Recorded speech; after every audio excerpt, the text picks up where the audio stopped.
Hi నమస్తే, welcome to Myra media. నేను మీ కేవీఆర్. తన్నబోయి తన్నించుకోవడం అంటే ఇదేనేమో. పడుకున్న గాడిదని లేపి తన్నించుకున్న మాదిరి చంద్రబాబు సభల్లో ఏకంగా అంటే క్యాడర్ నిరసనలు ఇప్పుడు హైలైట్గా మారుతున్నాయి. రాష్ట్ర వ్యాప్తంగా తమ నేతలకు సంబంధించి టికెట్ రాని వాళ్ళంతా కూడా అసంతృప్తులు ఎక్కడికక్కడ చంద్రబాబు కాన్వాయ్కి అడ్డుపడి తీవ్రమైన దుర్భాషలు ఆడుతున్న పరిస్థితులు కనిపిస్తూ ఉన్నాయి. గతంలో ఏం తమ్ముళ్ళు పిచ్చాటలుగా ఉందా, పిచ్చి పిచ్చి వేషాలు వేస్తే కఠిన చర్యలు తీసుకుంటా అని చెప్పి తీవ్ర స్వరంలో మందలించే చంద్రబాబుకు ఇప్పుడు అవే మాటలు క్యాడర్ నుంచి తనకు వినిపిస్తుండడం ట్విస్ట్ అనమాట. రీసెంట్గా అంటే గోపాలాపురంలో చోటు చేసుకున్న ఒక పరిణామం ఆసక్తికరంగా మారింది. అసలే క్రమశిక్షణ కలిగిన పార్టీ, గ్రామ స్థాయిలో క్షేత్రస్థాయిలో బలంగా ఉన్న పార్టీ, బీసీల పార్టీ అని సొల్లు కబుర్లు చెప్పే చంద్రబాబు నాయుడుకు ఇది ఒక ఊహించని పరిణామం అనమాట. ఒకసారి క్యాడర్ ఏం మాట్లాడిండ్రో వినే ప్రయత్నం చేద్దాం.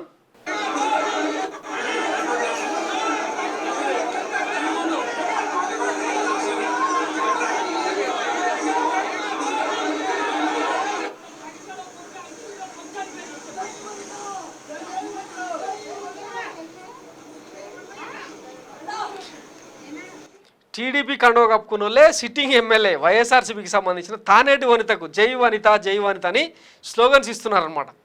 ఇదే అక్కడ పరిస్థితి. వాస్తవానికి ఏంటంటే ఈ మద్దిపాటి ఇప్పుడు సీట్ అయితే దక్కించుకున్న ఎవరైతే ఉన్నారో మద్దిపాటి వెంకటరాజు మీద అక్కడ తీవ్ర వ్యతిరేకత వ్యక్తం అవుతుంది. ఆయనను మార్చాలన్నది స్థానిక క్యాడర్ డిమాండ్. కానీ మరి డబ్బులు అందినాయో మూటలు ముట్టినాయో తెలియదు, కానీ ఆయనకే టికెట్ ఇచ్చిర్రు. అక్కడ స్థానికంగా టీడీపీ క్యాడర్ అంతా కూడా తీవ్రమైన అసంతృప్తి వెళ్ళగక్కుతున్నారు. ఆ అసంతృప్తే ఇట్లా చంద్రబాబు ఆగ్రహానికి కారణమైందనమాట. చూడండి ఆ ఫేస్లో ఎక్స్ప్రెషన్స్.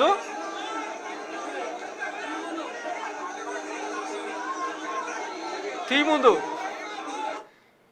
ఇట్లా ఎవరైనా చేస్తే గతంలో చూసినాం కదా, అధికారంలో ఉన్నప్పుడు సీఎం హోదాలో నాయీ బ్రాహ్మణులు వెళ్ళి వాళ్ళ డిమాండ్లను ఆయన ముందుంచే ప్రయత్నం చేస్తే తోకలు కత్తరిస్తా పిచ్చాటలు ఉందా, పిచ్చేసాలు ఇస్తున్నారు అని చెప్పి వార్నింగ్ ఇచ్చిన వ్యక్తి ఇప్పుడు క్యాడర్ నుంచి నిరసనలు వ్యక్తమవుతుంటే ఇక ఇట్లా బిహేవ్ చేస్తున్నాడు అనమాట.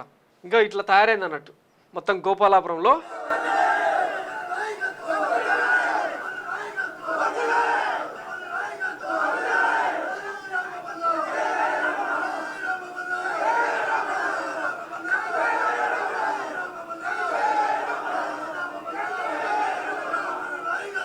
ఇట్లా చంద్రబాబు ఎక్కడ ఏ నియోజకవర్గానికి వెళ్ళినా ఇట్లా అడుగడుగున నిరసనలు వ్యక్తం అవుతున్నాయి అనమాట. ఇక చంద్రబాబు నారా లోకేష్ వాళ్ళే సెల్ఫ్ గోల్స్ చేసుకోవడం ఎట్లాంటి పరిణామాలో మనం గతంలో చూసినాం. రీసెంట్గా రావులపాలెంలో కిరాణా షాపుల్లో గంజాయి అమ్ముతున్నారు, వెళ్ళి కావాలంటే అడగండి అని చెప్పి మాట్లాడిన మాటలతో ఇప్పుడు వైశ్య సామాజిక వర్గం మొత్తం కూడా రాష్ట్ర వ్యాప్తంగా తిరుగుబాటు ప్రకటిస్తున్నారు అనమాట. ఇప్పుడు ఏ కిరాణా కొట్టుకు వెళ్ళినా గంజాయి ఉందా లేదా తమ్ముళ్ళు, ఉందా లేదా? ఆ గంజాయి అమ్మేది కూడా వైఎస్ఆర్ కాంగ్రెస్ నాయకులే, దానికి అండ కూడా ఇక్కడ ఉండే ఎమ్మెల్యేది. ఇప్పుడు ఏ కిరాణా కొట్టుకు వెళ్ళినా గంజాయి ఉందా లేదా తమ్ముళ్ళు, ఉందా లేదా? ఆ గంజాయి అమ్మేది కూడా వైఎస్ఆర్ కాంగ్రెస్ నాయకులే, దానికి అండ కూడా ఇక్కడ ఉండే ఎమ్మెల్యేది. ఈ మాటలతోన చంద్రబాబుకు చిప్పు దబ్బిందన్న చర్చ పెద్ద ఎత్తున జరుగుతుందన్నమాట. సరే, వైసీపీని ప్రత్యర్థి పార్టీని విమర్శించే క్రమంలో కిరాణా షాపులు మ్యాక్సిమం ఎవరు నిర్వహిస్తారు? వైశ్యులు, కోమటలు, వీళ్ళే కదా. ఎవరో అక్కడక్కడ వేరే సామాజిక వర్గాలలో మెయింటైన్ చేస్తూ ఉంటారు. రావులపాలెంలో ఏ కిరాణం షాప్కి వెళ్ళినా గంజాయి దొరుకుతుందా లేదా తమ్ముళ్ళని అడిగి ఇప్పుడు మొత్తం వైశ్య సామాజిక వర్గమే నెగిటివ్ అయ్యే పరిస్థితి తీసుకొచ్చుకున్నాడు అనమాట. ఇవే కాదు, గతంలో ఈయన మాటలు ఎట్టున్నాయంటే